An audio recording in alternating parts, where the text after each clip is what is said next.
gimana itu? Wah, Perasaannya? speechless Mas. Ini kan Speechless. cuma seorang Al Sastro yang menggebu-gebu, tapi teman-teman yang lain gimana? Speechless. Mereka sampai ada yang meneteskan air mata. Bahkan sebelum kita sampai di KBRI, itu ternyata WA sudah masuk ke teman-teman. Banyak sekali. Terutama yang teman-teman Katolik, yang saudara-saudara kita apa yang kata mereka? Katolik. Wah, kalian curang ya, katanya. Kita yang umat Katolik aja belum kesampaian ke sana, apalagi ketemu Bapak Paus, Nah, katanya. tadi 3 suster ini.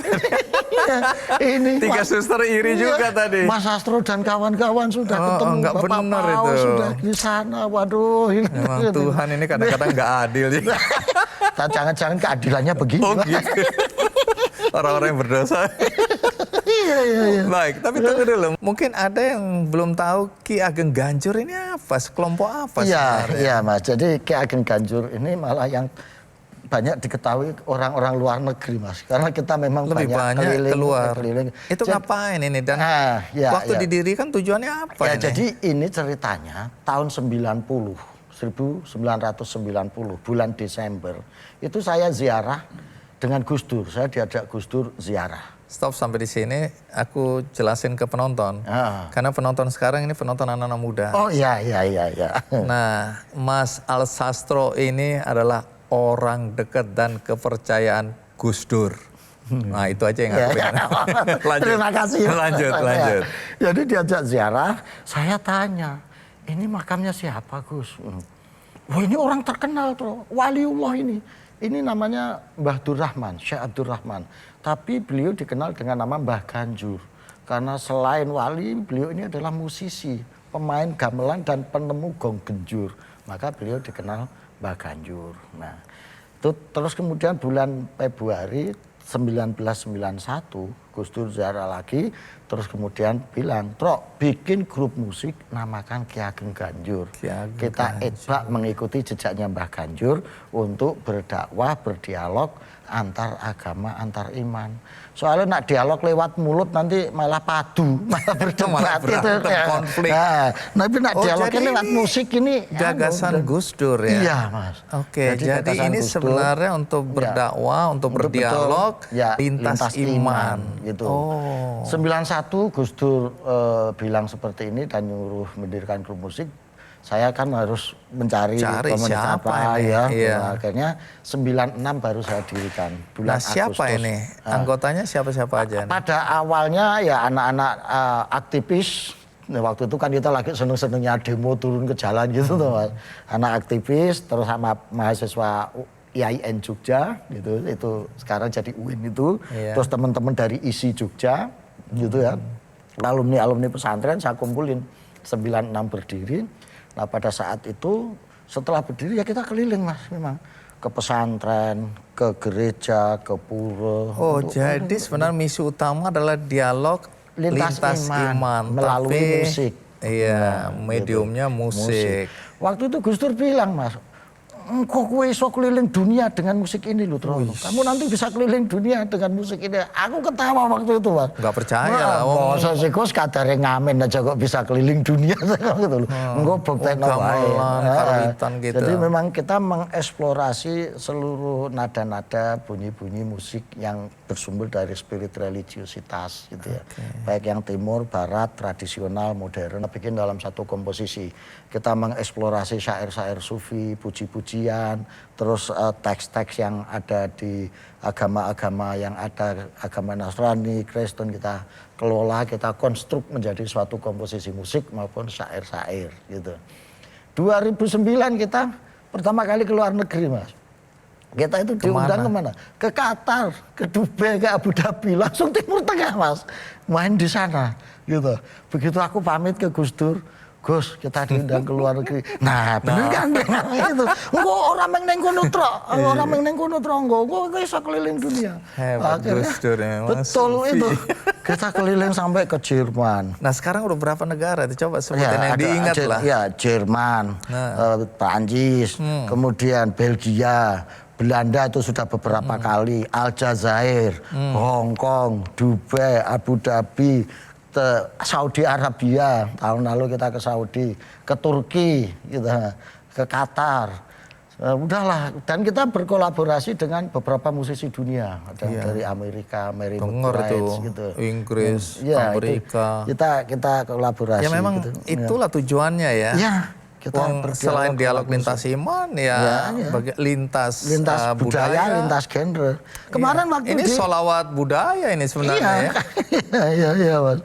Jadi itulah jembatan kita berdialog. Karena kalau musik itu kan yang disentuh hatinya langsung, Mas, perasaannya gitu.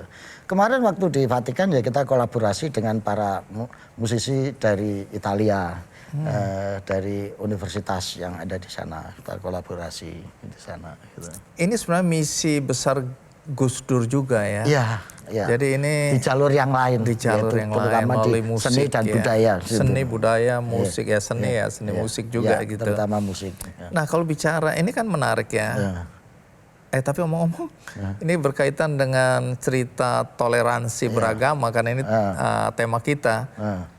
Ada yang ribut-ribut nggak soal bagaimana Ki Ageng Ganjuri ini tampil di Basilika di Vatikan? Ya ada, Mas. Yang namanya orang salah paham kan, apalagi kalau dikasih paham yang salah kan. Ini kayak Sri Mulatan. Jadi saya lihat di komen itu dia bilang, gimana? Loh disuruh toleransi kok malah kolaborasi. Ya kan. Nah, saya bilang ada itu ya? Ada. Ya saya bilang, loh kalau kolaborasi emang kenapa?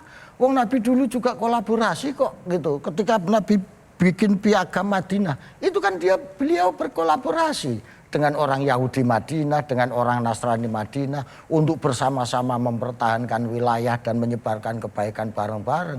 Kolaborasi. Oke, gitu. Jadi secara agama, syariat apa semua nggak ada masalah ya. Teman-teman juga merasakan hal yang sama. Iya, kalau ada yang menyatakan seperti itu mungkin ya perlu ngaji lagi lah, kira-kira seperti itu. Nah, dan tugas kita untuk memahamkan yang seperti ini, gitu. Justru ini yang menjadi topik dialog itu tadi antar iman untuk menjelaskan juga kepada teman-teman yang seiman. Dan kita juga nggak usah khawatir bahwa kita sholawat di gereja atau kita menyampaikan identitas kita di gereja nanti terus Tuhan pangling pada iman kita gitu. Saya pikir kok nggak perlu juga. Kita ada yang hidup di dunia, meskipun mawar itu tumbuh di belantara melati, kita juga bisa membedakan mawar dan melati kok. Apalagi Tuhan. Itu sekalipun kita bersolawat atau mengekspresikan religius kita di tempat manapun, Tuhan tidak akan pernah pangling dengan iman seseorang. Itu aja kok repot. Udah kayak kiai juga nih ya. Mengandung, Mas. Kan budayawan begitu, Mas, posisinya. Budayawan itu posisinya setingkat di atas orang gila, setingkat di bawah kiai. Baik, tapi kalau Anda kan sangat dekat dengan Gus Dur ya, bahkan dulu, terlalu Mas, dekat. Iya, jangan sekarang. Iya. Artinya kan memahami pemikiran-pemikiran Gus Dur mengenai hidup dalam keberagaman ya, dalam toleransi. Coba simpulkan pemikiran Gus Dur berkaitan dengan toleransi beragama. Ini tafsiran saya ya, pikiran saya. Gus Dur itu untuk kaitannya dengan toleransi beragama ini, itu kalau saya simpulkan pemikiran Gus Dur itu adalah bahwa toleransi, moderasi itu bukan merubah mawar untuk menjadi melati, merubah kenanga menjadi kamboja, tetapi membiarkan dan memperjuangkan agar mawar, kenanga, melati, kamboja bisa tumbuh dalam suatu taman sari supaya keharumannya dan keindahannya bisa dinikmati orang banyak. Itulah toleransi yang saya pahami dari Gus Dur. Baik, menarik. Nah, kalau ini mencoba melihat pandangan teman-teman yang mungkin berseberangan ya berkaitan dengan fanatisme. Kita kan harus fanatik pada keyakinan kita dong. Kita harus membela dan kita harus meyakinkan orang bahwa keyakinan kita lah yang paling benar. Itu kan iman ya. Nah, bagaimana Anda melihat soal fanatisme ini? Loh, fanatik harus toh, Mas. Kalau nggak fanatik ya rusak tatanan gitu. Satu contoh begini, sampean tuh harus fanatik bahwa istrinya sampean tuh yang paling cantik. Setuju sekali. Ya setuju kan? Sampean juga harus meyakini bahwa istri Anda yang paling top, paling benar, paling hebat. Nah kalau sampean nggak yakin gitu rusak tatanan. Gitu. Jadi itulah fanatisme. Bahwa kita harus meyakini bahwa istri kita yang paling cantik, paling benar, paling baik. Tapi dalam sisi yang lain, keyakinan ini jangan sampai menjadi benteng untuk orang lain punya keyakinan yang sama seperti itu. Jangan gara-gara sampean merasa istrinya paling cantik ya, kemudian ketika saya bilang, aduh istriku yang paling cantik. Terus sampean ngomong, cantik apa hidungnya pesek gitu kok cantik. Nah itu nggak boleh. Nah itulah posisi antara fanatisme dengan toleransi gitu loh. Jadi kita harus meyakini itu. Pada istri aja kita harus fanatik, apalagi pada agama. Jadi kita tuh pada agama itu harus kayak sama pasangan, harus dipeluk. Makanya istilahnya pemeluk agama. Nah itu. Oke, jadi itu ya.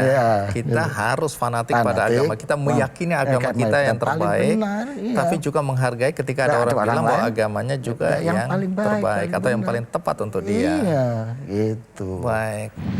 Menjaga, merawat keberagaman ini sebagai wujud dari spirit religiusitas kita, rasa syukur kita terhadap Allah Subhanahu wa taala.